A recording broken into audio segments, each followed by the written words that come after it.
Good morning, televiewers, and welcome to the last edition of The Brief, live on My Media Prime Television, a program where we get to dig in several layers beneath some of the striking headlines that the papers carry or always carry in Cameroon. And on today's edition of the papers, we shall be talking about the audience at the State House in Abuja granted the personal representative of President Paul Biya in Abuja, Felix Mbanyu, and the renewed commitment of Buhari and President Paul Biya in combating pockets of secessionist movements in the northwest and southwest regions of Cameroon. We shall equally talk about the killing of some gendarmerie officers at a checkpoint in Babaju, the west region of Cameroon. Thank you for joining. Let's go find out what the French newspapers have for us this morning with AUDREY ZATSA. AUDREY,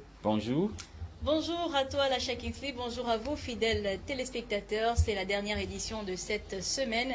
Eh bien, le communiqué du ministre de la Communication, René Emmanuel Sadi, signé hier à la suite des appels à manifestation de certaines de la diaspora, des Camerounais de la diaspora contre le chef de l'État, son Excellence Paul Biya, en Suisse, fait la grande une du journal à capitaux publics Cameroun Tribune qui en parle ce matin. Cameroun Tribune en parle donc de ces manifestations contre le chef de l'État comme un mouvement antipatriotique. Et le journal renseigne donc que le ministre de la Communication, René Emmanuel Sadi, a condamné ces actes qui portent atteinte non seulement à la personnalité du président de la République, mais également aux institutions qu'il incarne et à l'image du Cameroun. De leur côté, des hommes politiques et des membres de la société civile s'insurgent contre ce manque de patriotisme. Vous lirez donc le focus de Cameroun Tribune à la page 4, dans les pages 4 à 6 ce matin. Poursuivons avec le journal Le Messager qui parle de la même actualité. Paul Biya à Genève, le cahier d'un séjour infernal, c'est le titre que propose Le Messager ce matin. D'après lui, malgré les assauts de la milice helvétique, la brigade anti-Sardina appelle à manifester contre le régime du renouveau demain sur les bords du lac Léman. C'est à la page 3 que vous aurez ample information à ce sujet. Mutation pour sa part parle d'autre chose. Cameroun et Guinée équatoriale, le trait d'union Sonara. D'après le journal, la réhabilitation de la Société nationale de raffinage évoque au cours d'une audience entre le ministre de l'eau et de l'énergie et son homologue équato-guinéen. Vous aurez des informations à la page 9 de ce journal que vous retrouverez dans les kiosques à journaux. Terminons avec l'œil du Sahel qui parle justement d'autre chose. Tala Kachi, Boko Haram qui aurait attaqué une école et un poste avancé de l'armée. Vous aurez donc plus d'informations à la page 5 de l'œil du Sahel ou alors le tri-hebdomadaire régional d'information du Nord Cameroun par lequel nous terminons l'exercice de ce matin dans la langue de Molière. Place à toi, LASHA Kingsley, en langue de Shakespeare.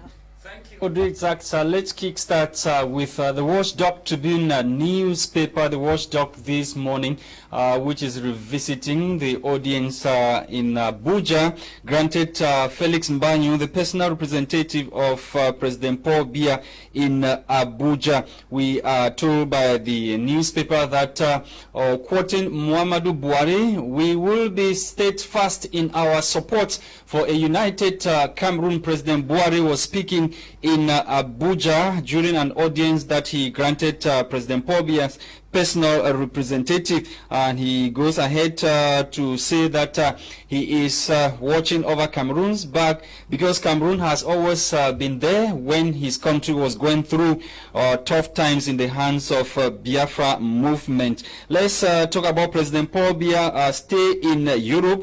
This time around, the government of the Republic of Cameroon has reacted to a planned protest in Geneva, Switzerland. That's tomorrow by a movement called Brigade Anti-Sardina. The paper writes that stay of President Paul Biya in Switzerland. The government of Cameroon calls on the activists of the diaspora to return to a republican morality to express their demands. The demands that the government saying that the people who are demanding for certain revendications. They are not doing it the right way. Government spokesperson Rene Emmanuel Sadi was speaking yesterday, or issued the communique yesterday after the authorization by the Swiss police for the set protests to take place tomorrow, July 17, 2021. Let's talk about these other utterances of the Minister of Post and Telecommunication of Cameroon. The paper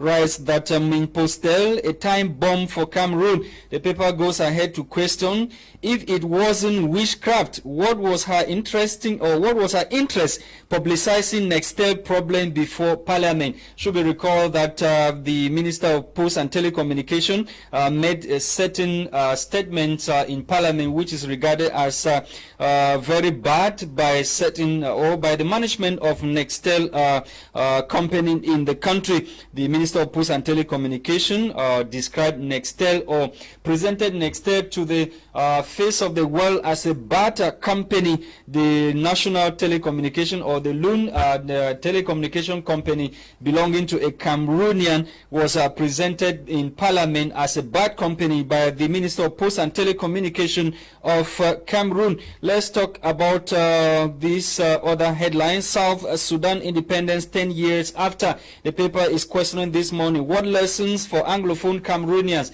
What lessons should Anglophone Cameroonians learn from the South Sudan independence 10 years after?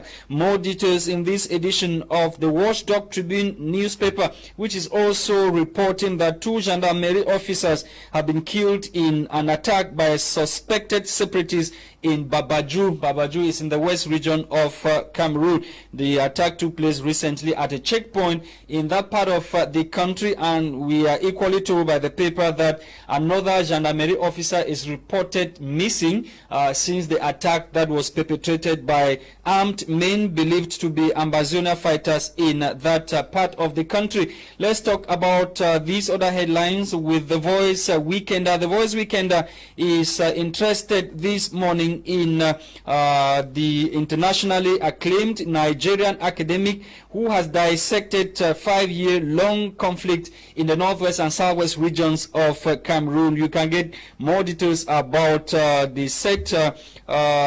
dissection by the internationally acclaimed Nigerian academic only in this edition of the Voice Weekender newspaper.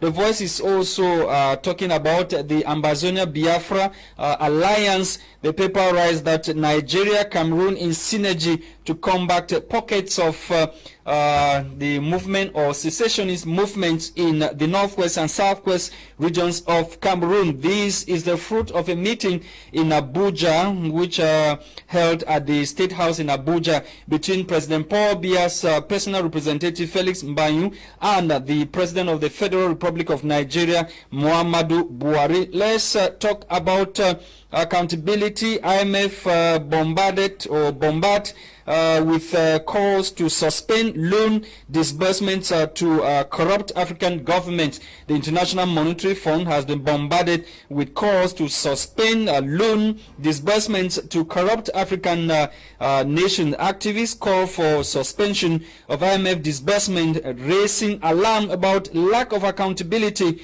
for several African loans or loans that have been granted to African countries or African nations.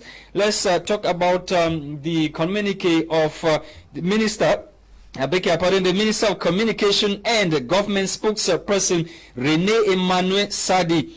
A paper writes that government slams diaspora for spoiling President Biya's stay in Geneva, Switzerland. The stay of President Paul Biya, who left the country recently for a short holiday in Europe. We are told that Emmanuel Sadi has urged Cameroonians to act in a republican way or manner. He was saying or speaking yesterday or through a communique he issued, equally saying that an attack on President Paul Biya is an attack on all Cameroonians. More details in this edition of the Voice Weekender newspaper. The Voice is also interested in the beheading of 2 gendarmerie officers in Babaju in the west region of Cameroon. The paper says another is missing after separatist attack at that checkpoint in Babaju in the west region of Cameroon.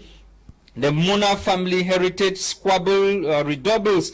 We are told that the board meeting, which was scheduled for July 13, 2021, was halted by a court decision in Bonanjo, Douala, as we were told that documents that were meant for the General Assembly or the board meeting of the set of the Muna Memorial Clinic, one of the businesses of the late St. Muna, did not hold because of lack of documents, and the court had ordered for the documents to be provided to all the shareholders who happen to be the 8 children of the late Solomon Tande Muna. More details in this edition of the newspaper. Of course, we are told that the former Minister of Arts and Culture, AMADU Muna, alongside his brother George Muna, were at the Bonanjo Court of First Instance, where they demanded, or they wanted the said courts to hold the meeting for documents to be provided. They are accusing their brother Akere Muna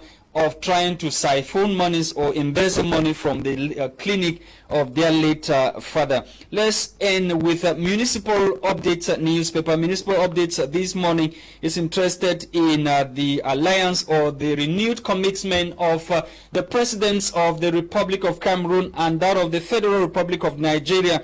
This is the outcome of a meeting or an audience which held at the Abuja State House recently, involving Minister Felix Mbanyu, representing the President of the Republic of Cameroon, and Muhammadu Buhari, of course, the President of the Federal Republic of Nigeria. The paper says Cameroon-Nigeria Anti-Terrorism Cessationist Pact, excellent offensive synergy. The agreement between President Biya of Cameroon and Muhammadu Buhari of Nigeria has been described as an excellent offensive move to disseminate or eliminate pockets of secessionist and terrorist movements seeking to sponsor change or chaos in both countries. Thank you for watching televiewers. We are back in the studio to continue with our discussions this morning, and we are welcoming AMADU Tante, who happens to be coming from an NGO known as Conscience Africaine. He is equally a human rights defender or lawyer. He is with us this morning in the studio to elaborate or dig several layers beneath some of the striking headlines that we have for you this morning. Good morning once again, sir, and welcome to the program. Good morning, Mr. LASHA. Thank you very much for giving me this opportunity. So it's really a pleasure for me to be here once more in your program. You're just coming from Yaoundé. It should be recalled you are based in Douala, but you are just coming in this morning. You were telling me that you are part of the National Women Convention for Peace in Cameroon, which will take place on the 29th to the 3rd of July 2021 at the Yaoundé Conference Center. Can you elaborate more on this, the National Peace Convention that is organized by some key actors, women in the country? Okay, thank you very much for giving the opportunity about. So, let me just say, I'm not like directly the part of the program. I'm like a volunteer, one of the volunteers recruited by the facilitator of the program. Okay. So we are just like the eyes, the hands, the ears of the convention. That is, we have been given the task to make sure that we vehiculate the message of peace with regard to the upcoming convention to the highest, to the least peripheral area in Cameroon. So make sure that this message reach in Baba in Gokutuya division of Northwest, in the Bonge in the Southwest, Mora in the North, in fact in all parts of the country. So make sure that we vehiculate this message of peace. What is the guarantee that this is not another major national dialogue or other solutions that have been provided so far by the government of Cameroon? Can you assure Cameroonians that the women are not going there to fight for their stomach or for the funds that have been put at their disposal by the Friedrich Ebert Foundation, which is of course the main sponsor of the conference? Or it should be recalled that over 1,000 women will be converging on Yaoundé as from the 29th to the 31st of July 2021. Thank you. Yeah, it's exactly about, I think there should be about 1,700 women has registered nationally to have registered to be part of this program.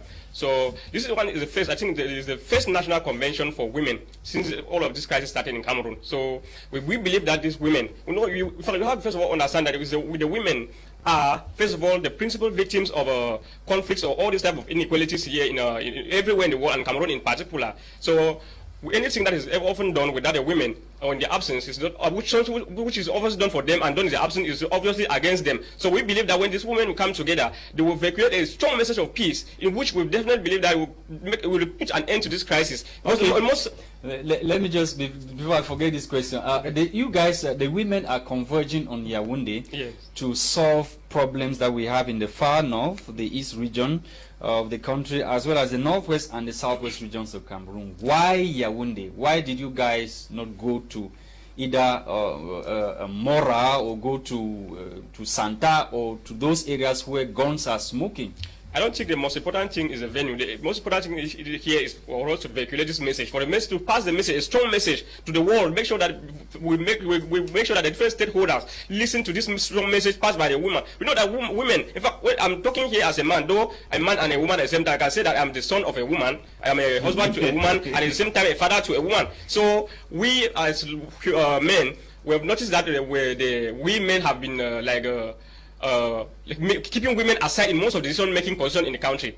We look clearly at the national dialogue we have here in Cameroon. We realize that there were a very limited number of women present, and when it came to the final decision-making program, we realized that even virtually no woman was present. So we cannot have peace without women. We know that the strong women are the backbone of peace in every society. For us to have a durable peace in this country, we must make sure that the women are well represented at every level. But we are not saying that we are calling on men or women to be confronting each other with women. We just tell men that women are like complements. We can do better with women. Because we equally notice that in many societies where a woman is a leader, there is everything is always distributed equally. We all have men and women all the time. But when we have a man at the position, it's very difficult for us to have women represented. Monsieur Tante, on a eu tellement d'assises, que ce soit au Cameroun ou même à l'extérieur, pour parler du retour à la paix au Cameroun. Mais quelle est la valeur ajoutée? Quel est le plus que le National Women's Convention va apporter, parce qu'on a eu tellement de dire et autres, mais rien n'a été fait. Et puis, est-ce que vous pensez que c'est le fait peut-être de mettre des femmes devant qui va apporter une quelconque différence? Parce que également on a vu des femmes protester sur des différents actes, ça n'a rien n'a changé. I think that this one is a very special. Remember, I said the women are the backbone of every society. For us to have a durable peace in the country, we make sure that women are well represented. So we do believe that these women, I think I said about 1,000 women are supposed to be represented in this program. I know some of the women, like Madame Pochi Tamba, she's one of the women. Les femmes de toutes les régions. Les femmes de toutes les régions. All Cameroonians will be represented on this upcoming ceremony. So this ceremony was initiated by about 37 women organizations. So I'm being facilitated by the Friedrich Ebert Shifting Foundation. So I'm just, like I said, I'm just like one of the facilitators of the peace ambassador on this particular program. So I make sure that these people do everything possible to make sure that we come to an end to these conflicts. So I ask you that, what is the guarantee? What are you assuring Cameroonians when it comes to this? That would they be changed? Are there things that would change with this one? Will it not only come out to be like another major national dialogue? No, we do believe that the voice of the women will go more far than those of the men who have been talking as for the past years. You should equally know that. When people hear of Yaoundé as a venue, they start saying, and more so the conference center again. Another major national dialogue. No, the major national dialogue. It's true that the government will represent it, but the government will not be the one to write the recommendation or do whatsoever will be done there. Everything will be done by this civil society organization that came together to spearhead this message. So it's not the government that is going to decide. We just want tell them, the government, tell the people that the women are really suffering. Women as the primary victims of all this conflict we have around the world are really suffering, and their children. Even once every soldier that falls, whether it's an armed separatist or it's a government force or it's a Boko Haram, is a child of a woman. So we are all, women are the greatest. We are the one suffering the greatest pains in all this conflict around the country here. Okay, women are too emotional. We hope they are crying. They will be crying at the conference center, and probably their cries will touch our hearts. The men who are carrying the gun to probably have a second thought of what we are doing in the Northwest. Thank you so much, the women, for coming up with the initiative. All of us want peace in Cameroon, and we hope that with this initiative, those who have the moral obligation or authority to put an end to this issue or this issue will do so. Let's go and talk about this meeting in Abuja between President Pobia, personal representative, and the President of the Federal Republic of Nigeria. They have taken or renewed their commitment in eradicating the secessionist movements in their countries, of our respective countries, especially in the northwest and southwest regions of Cameroon. What do you have to say to this declaration by Buhari? We read the declaration by President Buhari. Is it not kind of probably will provoke another situation with these guys listening to what Buhari is saying? Is it not going to provoke them the more? No, I do believe that when they say eradicate this secessionists or whatsoever they're talking about, I believe that they are not talking of the issue of violence, use violence to eradicate. We can eradicate things in different ways. We can, when we say the eradication, we pray that this issue of eradicating or this group should be in a peaceful way. That's to make sure that they call these people to a dialogue table, because that's one of the highest things we keep saying on a daily basis, that they call all of the other parties on a dialogue table so that they can seek amicable solution to this problem. Because if we continue to do things or continue to use violence or force, that is a way of solving problem, then we are wasting our time. We cannot be like taking advantage of all what is happening. Maybe because you are the president and you are representing the people. If you have to listen to the voice of the people, remember, make sure that you hear what the people are saying. Because on a daily basis, we have seen different groups, be in Cameroon or Nigeria or wherever, are claiming for peace, praying that we should most do of those guys, they say peace. they want more negotiation, and even America does not negotiate with terrorists. No, it's not that. I cannot say that America does not negotiate with terrorists. Every way you can what is the issue? The issue is that when we talk about conflict resolution, we have a ways of resolving problem in conflict resolution. But we have one of the right to sit down. Conflict professors that we have in Cameroon, most of them, why are they not acting or advising the president to take steps that will redress this? We have noticed that most of the close collaborators of presidents are like, I don't know if they are just like doing everything possible to maintain their position. Because it seems as if when you say something positive, something that you know that will bring change, and if it's against the other will of the people who are close to the president, they will see you like an enemy. So we'll tell them the truth, because we have noticed in this country of recent that all those who are trying to like preach peace or look things the way it is, not to like use politics and to politicize everything, they have been regarded in most circumstances as those who are against the government, which should not be the case. So the most important thing is the message that the people are passing, and we should look into the message and see if it's the right message. We should not even care whether the person who is giving the message is whosoever, but the most important thing is that it should be a message for peace, a message that will strengthen the unity, a message that will strengthen the cohesion in our country. Parlons, si vous voulez bien, messieurs, de cette diaspora camerounaise en Suisse qui menace ou qui profère des menaces contre le chef de l'État, son Excellence Paul Biya.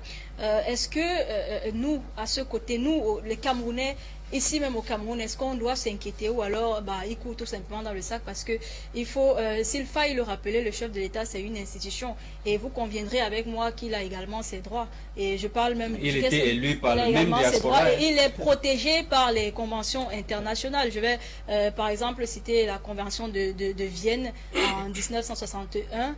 Est-ce que le chef de l'État à ce niveau, est-ce qu'on a, nous les Camerounais, est-ce qu'on doit s'inquiéter par rapport aux menaces des activistes qui passent le temps peut-être à détruire des ambassades et autres du Cameroun? Okay, the first message I'll pass here is that we condemn any use of violence to solve a problem. You can make it very earlier clear that you cannot be fighting for justice with injustice, or you cannot be two wrongs cannot in no way make the right. Maybe they are saying that the president have not been doing the right thing. It's not maybe the president has not been doing the right thing in resolving the problem in Cameroon. But we cannot go and use force. To protest is a right, but the issue is that we should use a peaceful way of protesting. But does it mean that the president of the republic does not have a right to public or to holidays, to go on holidays or to go have some rest? The president of the republic is a citizen like any other citizen. He has the right to have rest wherever he wishes to. So our problem here is the issue of these people using violence. A means of violence means to like call the attention maybe of the national or international community. Because it's true that they want the president to solve the problem, but we have right channel.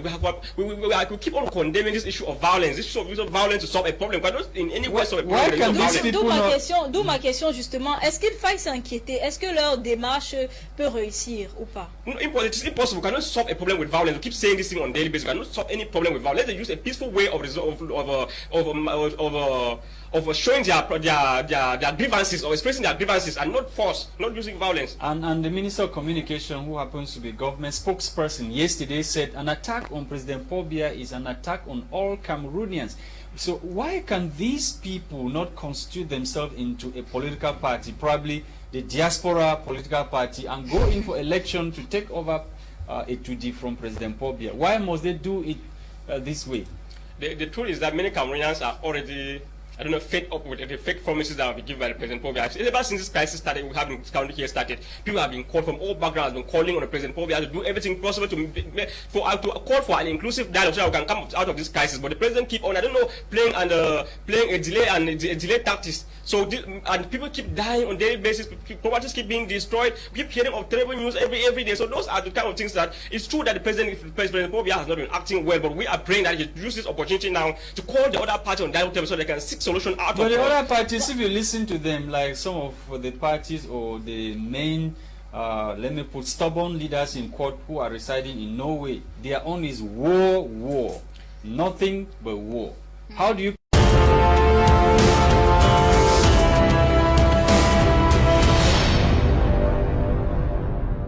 and the United States, Secretary General of the United States of America, who made it very clear that any party will abstain from dialogue when they call for dialogue will be answerable to that effect. That means that if the president called for dialogue today, what we are saying is that it's not the type of dialogue what they organize around a monologue or whatsoever. We're talking about a real dialogue. So when they call dialogue, and gentlemen, thank you so much. We've come to the end of today's edition of the program. Thank you for coming. AMADU TARNTEH, you are coming from Conscience Africaine, an NGO specialized in fighting for the rights of the less privileged in the country. Thank you for watching, and do have a great weekend. My name is LASHA Kingsley, and AUDREY ZATSA was here to assist me. See you Monday, God willing. Bye-bye.